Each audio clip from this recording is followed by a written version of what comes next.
जो स्त्री बदचलन होती है, मरने के बाद उसका कैसा हाल होता है। नमस्कार दोस्तों, मोटिवेशन वर्ल्ड चैनल में आपका स्वागत है। आज आपको हम विशेष माहिती के साथ वीडियो दिखने वाले हैं।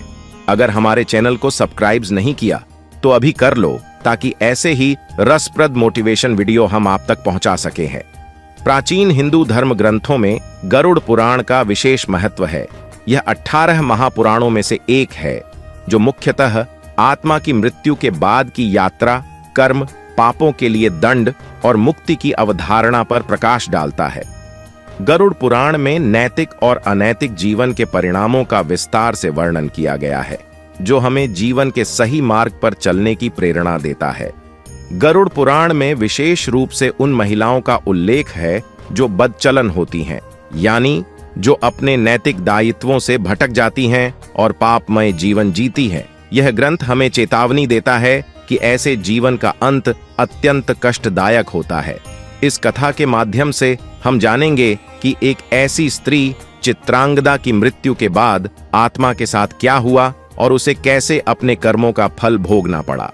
चित्रांगदा एक सुंदर स्त्री थी, जो गंगा नदी के किनारे बसे एक छोटे से गांव में रहती थी। उसका जन्म एक धार्मिक और आदर्श परिवार में हुआ था और उससे यह अपेक्षा की जाती थी कि वह अपने जीवन में नैतिकता और धार्मिकता के मार्ग पर चलेगी। किंतु जैसे जैसे वह बड़ी होती गई, उसके मन में धन, शक्ति और भोग विलास की लालसा बढ़ती गई। चित्रांगदा का विवाह एक धनी व्यक्ति विश्वजीत से हुआ था, जो उसे सभी सुख सुविधाएं प्रदान करता था। लेकिन चित्रांगदा कभी संतुष्ट नहीं हुई। उसका मन हमेशा और अधिक पाने की चाह में लगा रहता था। उसने अपने पति को धोखा देते हुए कई अन्य पुरुषों से संबंध बनाए। उसकी ये गतिविधियां समाज और धर्म के सिद्धांतों के विरुद्ध थीं और वह अपने परिवार और समाज का विश्वास तोड़ रही थी। कई बार गांव के बुजुर्गों और धार्मिक पुरुषों ने उसे चेताया, लेकिन वह अपनी इच्छाओं की पूर्ति में अंधी हो चुकी थी। उसकी आत्मा पर लालच, वासना और स्वार्थ का पर्दा पड़ चुका था। समय के साथ चित्रांगदा की अनैतिक गतिविधियां बढ़ती गईं और अंततः उसे गंभीर बीमारी ने घेर लिया। उसका पति, जो अब भी उसकी सभी पापों से अनजान था, उसकी सेवा में दिन रात लगा रहा, यह सोचकर कि वह उसे मृत्यु के मुंह से बचा लेगा। मृत्यु के निकट आते हुए चित्रांगदा को अपने जीवन की सारी गलतियां और पाप याद आने लगे, लेकिन उन आखिरी क्षणों में भी उसने पश्चाताप नहीं किया। उसके विचारों में अभी भी वही भोग विलास और अनैतिक संबंध थे। उसे इस बात का कोई आभास नहीं था कि उसकी मृत्यु के बाद उसकी आत्मा के साथ क्या होने वाला है।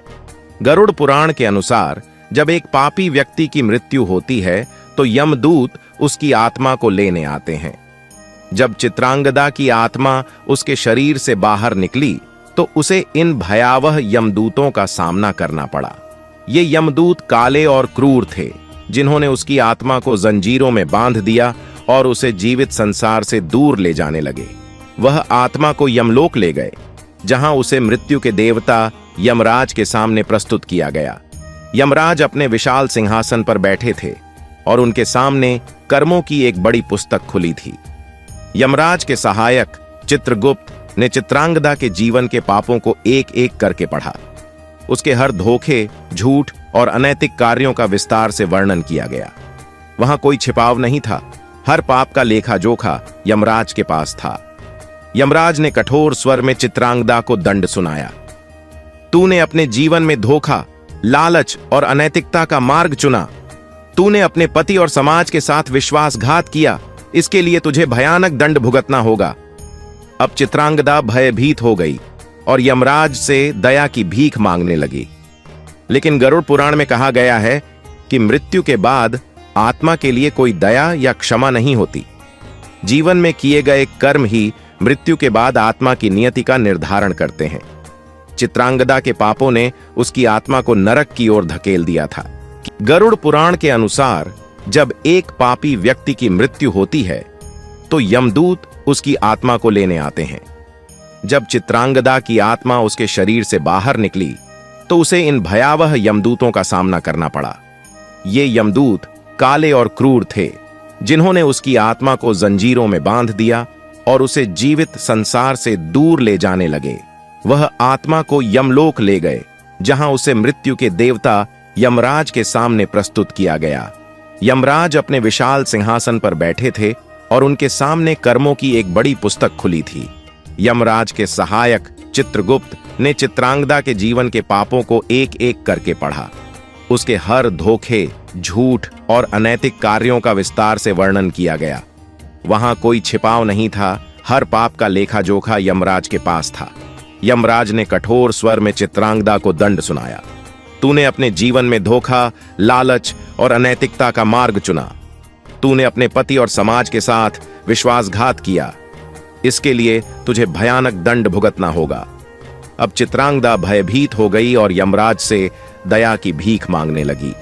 लेकिन गरुड़ पुराण में कहा गया है कि मृत्यु के बाद आत्मा के लिए कोई दया या क्षमा नहीं होती। जीवन में किए गए कर्म ही मृत्यु के बाद आत्मा की नियति का निर्धारण करते हैं। चित्रांगदा के पापों ने उसकी आत्मा को नरक की ओर धकेल दिया था। कठोर दंड भोगने के बाद चित्रांगदा की आत्मा को वैतरणी नदी तक ले जाया गया। यह नदी रक्त, हड्डियों और अपवित्र वस्तुओं से भरी होती है।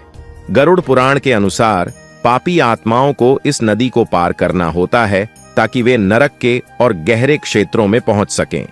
वैतरणी नदी को पार करना अत्यंत कष्टकारी होता है, क्योंकि इस नदी में भयानक जीव होते हैं जो आत्माओं को काटते और नोचते हैं। चित्रांगदा, जो पहले ही अपने पापों के दंड से कमजोर हो चुकी थी, इस नदी को पार करते हुए असहनीय पीड़ा का सामना कर रही थी। हर कदम उसके पापों का स्मरण करा रहा था और उसकी आत्मा और भी भारी हो रही थी। वैतरणी नदी पार करने के बाद चित्रांगदा की आत्मा को एक ऐसी जगह ले जाया गया जहां उसे कई युगों तक अपने पापों का पश्चाताप करना था। गरुड़ पुराण में इस दंड को सबसे कठोर बताया गया है, पश्चाताप का दंड। यहां बाहरी रूप से कोई यातना नहीं होती, कोई आग नहीं, कोई सर्प नहीं, बल्कि आत्मा को अकेले अपने विचारों, दोषों और पछतावे के साथ छोड़ दिया जाता है। चित्रांगदा की आत्मा को अपने जीवन के हर पल को फिर से जीने के लिए मजबूर किया गया। उसका धोखा, उसके झूठ और जिन लोगों को उसने ठेस पहुंचाई थी, उनका दुख उसे महसूस करना पड़ा। उसका पति, जिसने उससे निस्वार्थ प्रेम किया था, उसका विश्वासघात उसे बार बार याद दिलाया गया। जिन पुरुषों के साथ उसने अनैतिक संबंध बनाए, उनकी पीड़ा भी उसे सहन करनी पड़ी। यहां समय बहुत धीरे धीरे गुजरता है। हर क्षण एक युग जैसा महसूस होता है और उसका दुख और पश्चाताप असहनीय हो जाता है। गरुड़ पुराण में कहा गया है कि यह दंड आत्मा को उसके पापों से मुक्त करने के लिए होता है। केवल जब आत्मा पूरी तरह से अपने कार्यों की गंभीरता को समझ लेती है, तभी वह अगले जन्म की यात्रा के लिए तैयार हो पाती है। जब चित्रांगदा की आत्मा ने अपने पापों का पूरा पश्चाताप कर लिया, तब उसे एक नया जन्म दिया गया। लेकिन यह पुनर्जन्म सुख और शांति का नहीं था। गरुड़ पुराण के अनुसार जो व्यक्ति गंभीर पाप करते हैं, उन्हें निम्न जीवन रूपों में पुनर्जन्म मिलता है। चित्रांगदा की आत्मा को धरती पर पुनः भेजा गया, लेकिन इस बार वह एक साधारण और तुच्छ प्राणी के रूप में पुनर्जन्म हुआ। उसका नया जीवन कठिनाइयों और कष्टों से भरा था, जहां उसे अपने पिछले कर्मों का फल भुगतना था। कई जन्मों तक कष्ट और पश्चाताप भोगने के बाद ही उसकी आत्मा को मुक्ति या उच्च जन्म प्राप्त हो सकता था। चित्रांगदा की कहानी हमें यह सिखाती है कि अनैतिक और अधार्मिक जीवन का अंत अत्यंत कष्टमय होता है। गरुड़ पुराण हमें यह चेतावनी देता है कि कोई भी पाप बिना दंड के नहीं जाता और हमारे जीवन के हर कार्य का परिणाम होता है। यह कहानी पुरुष और स्त्री दोनों के लिए समान रूप से महत्वपूर्ण है।